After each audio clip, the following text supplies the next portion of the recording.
All right, we're going to talk some more about the RBA's call for an end to card surcharges, but now we're going to hear some expert reaction from someone who's been exploring this issue for quite some time. And that's Professor Steve Worthington, who's a payment systems expert at the Swinburne University of Technology.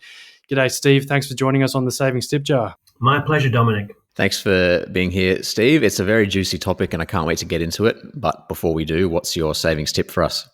Okay, Harrison. Well, my tip is when we're buying things these days, we're often using credit cards and tapping our phones, etc. But my tip is pay by cash, because that under cash, there's no surcharges with cash. So you save money by paying with cash. And as a rider to that as well, if you have children, they watch you paying with cash, they get a better idea of what the value of notes and coins really means, rather than just someone tapping a card on their terminal. Yes, certainly. It's a very relevant tip given the discussion we're about to have here. But I wonder whether that tip will still be relevant in a few years, because the RBA has obviously just called for an end to card surcharges. So can we just get your immediate reaction to what they've announced? Well, my immediate reaction is I'm delighted that they've actually decided to do this and gone ahead with it. Not just banning surcharging on debit cards, for example, but banning surcharging on all card payments. And I think that's what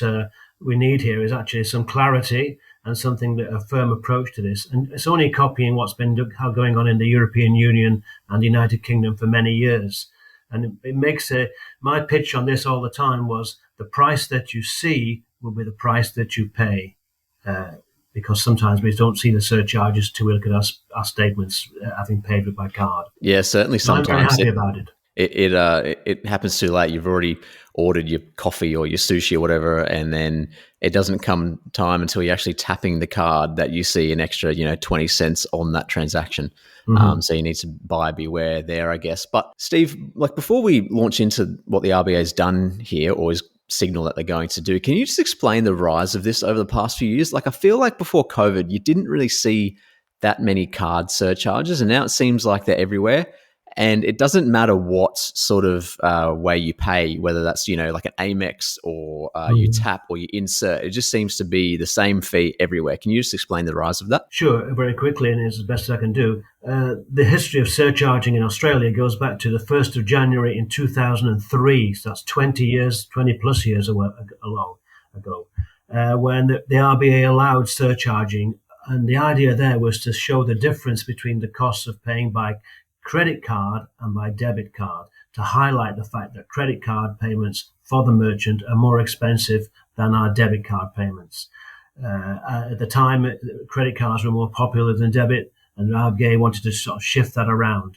And they've actually achieved that objective, because now debit card transactions, both in volume and value, are higher than credit card transactions in Australia. So that objective has been achieved, but we're left with, to answer Harrison's question, many merchants have sort of got onto the sort of, if you like, the idea of surcharging, and it seems to me to have got out of hand. There's just random figures out there, not necessarily related to the cost of merchant service fees, and I think it's to become a bit of an endemic thing where merchants are just surcharging because they can, and no one's challenging them. The regulator, the ACCC, isn't really interested. There's too many people complaining about surcharging. So it's just it's time to do something about it. Now, Professor, while your sort of reaction is that you're quite happy with what the RBA has come out and said, I think it's fair to say that the reaction has been somewhat mixed, with small business groups arguing that the RBA is probably fooling itself, and that the revenue losses from such a change would mean prices have to go up, or jobs will have to go to maintain profitability. What's your take on this? Well, I can understand that fear amongst the small businesses in particular, yes. And prices won't be coming down dramatically at all, but to get rid of surcharging takes away the easy option of just adding a surcharge onto the price for a cup of coffee, for example. Now, it may well be that the other platform of the RBA's approach was to try to get the international dominant brands here of Visa and MasterCard to reduce what's called their interchange charges, which are fundamentally at the base of the merchant service fees, and also to explore and explain and publicize what these other scheme fees are.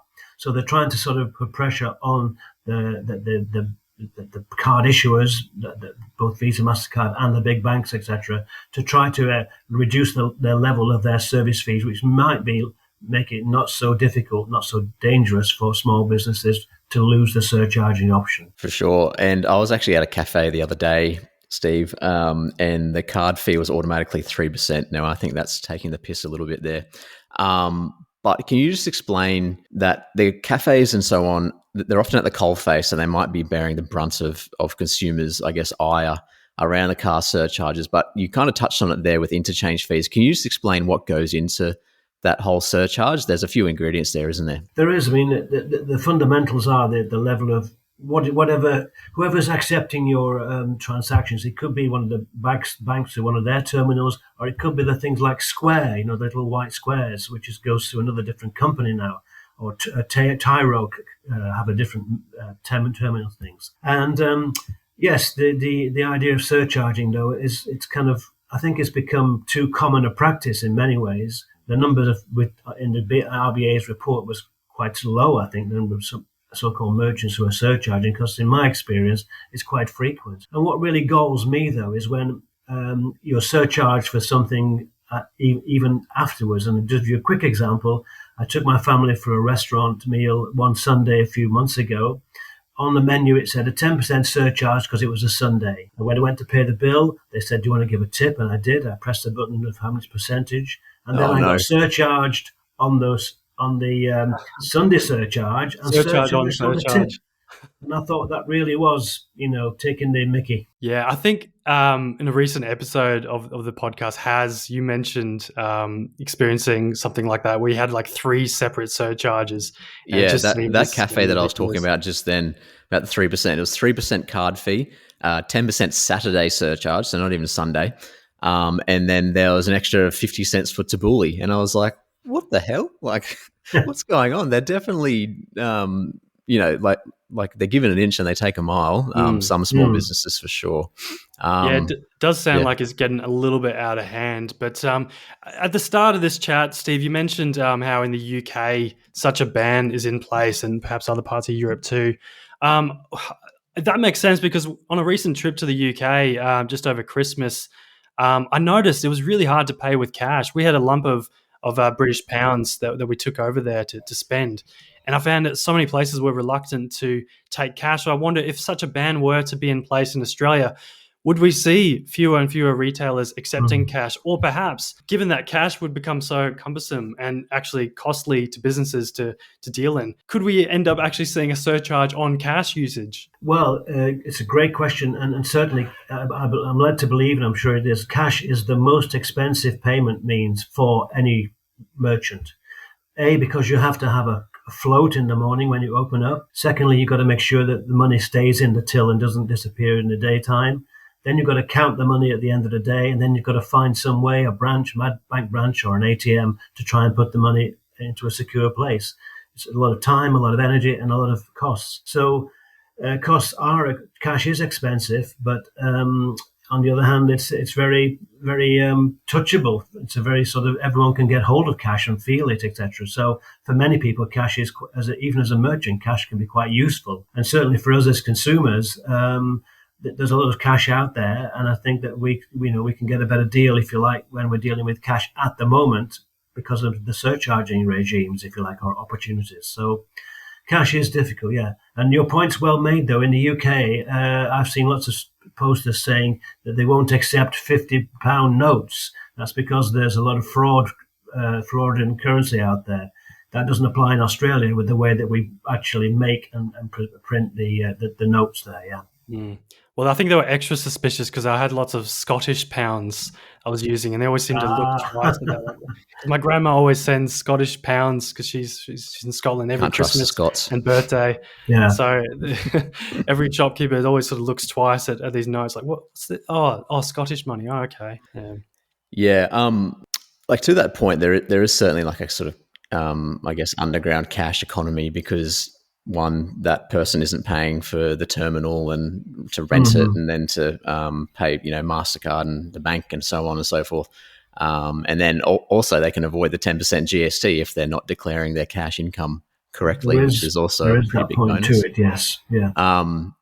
My next question is, where do you see this sort of lying in the next 5 to 10 years? For example, right now it's kind of annoying as well when you say go to book a flight on Jetstar and there's a card fee, even though that's your only option. And then I also saw a video in China where you can pay for like a can of Coke with your biometrics. You can pay with your face. Where do you see this ending up, Steve? Well, that's if we could predict the future, we wouldn't be talking right now, would we? Be yeah. But you're quite right. There's many other different ways of facial recognition. Sometimes with your handprint. I think that's going on in China as well. And certainly, we will move to a much more digital payment area. But cash will still remain, I think, for let's say about 15% of the population rely quite heavily on cash, and we're quite comfortable with that. But we are moving along that stretch. You're right, and it throws up its own complications because we see a lot of.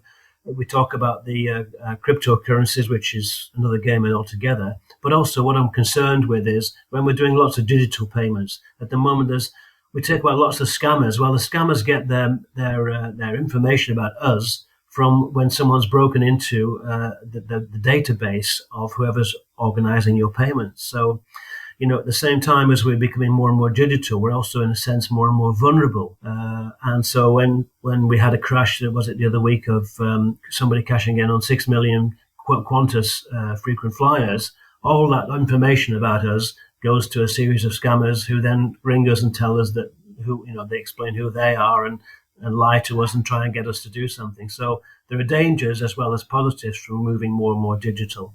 Yeah, it certainly seems like this payment systems landscape is evolving at a increasingly rapid pace. We could talk about this in a whole other episode, a whole other podcast, but fortunately we are out of time. But really appreciated your insights, Professor Steve, on this very interesting topic at the moment. Thanks so much for your time. No, my pleasure, Dominic. Thank you. Thanks, Professor.